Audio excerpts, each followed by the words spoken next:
time for Dick Move of the Week. Back to you, assholes. I want to bring this up because I just saw this yesterday. I can't believe that this actually happens, but parents judging other parents. Okay, so my friend Jessie, she lives in our neighborhood. She's got like a 2-year-old. Her husband works for United, so he's gone on trips during the week a lot.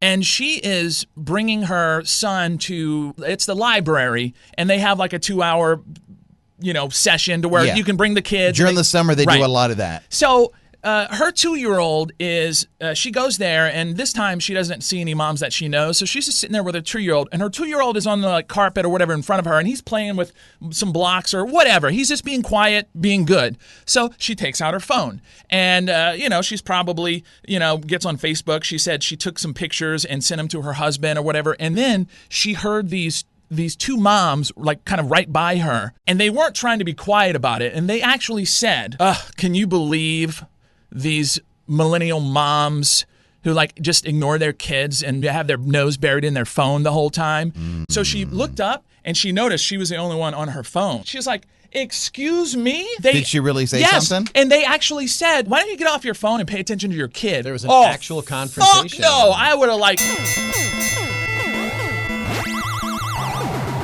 But that's the thing, though. People are in other people's business so damn I know. much. We had this at our school recently where they had some parents that were very, very judgy about some of the things I say. Well, the problem is for me is that you're inappropriate. I am all the time, and I don't give a fuck. Right. I don't care if it bothers people. No. I don't care if it's a problem.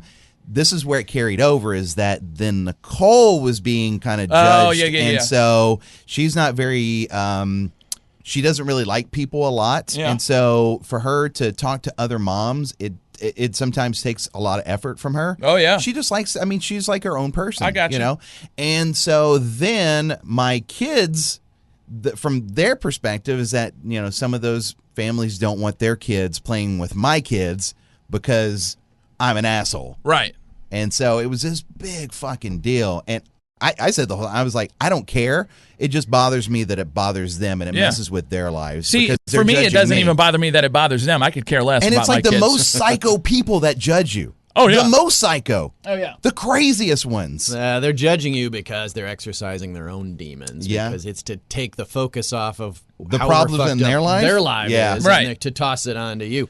Back to your story, the 2-year-old. Yeah. He was fine? Yeah. He was not screaming? Nope. He didn't have a loaded diaper? Nope, nothing. He was playing? Yeah. No. He had a lighter and an aerosol can. Okay. That's what was happening. If that was what was going on.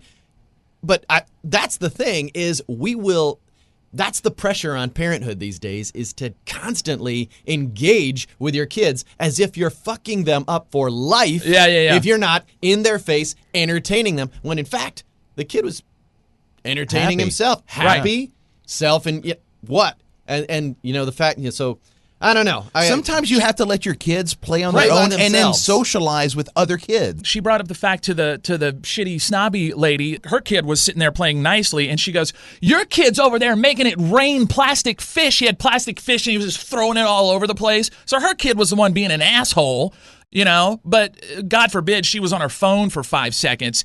Look, there's so much pressure now, not just with parent shaming but there's so much pressure. You have to do all these activities with your kids. No, you don't. No, you don't. Let them be kids. I didn't want to hang out with my parents when I was, it's fine to bond with them, and do things with them, but not 24/7. That's ridiculous. They will never learn to be their own person if mom and dad are holding their hands, no. Even at their playtime. Here, I will facilitate your play. And it's not enough that I'm in the classroom sitting next to you taking notes for you. It's not enough that I'm calling the teacher all the time. I will now play for you, not with you, even for you. My kids, I feel like they have a bad childhood because they want to play with me. They want to go and do stuff with me. That is sad. I know. Yeah. How horrible is that? Yeah. I know.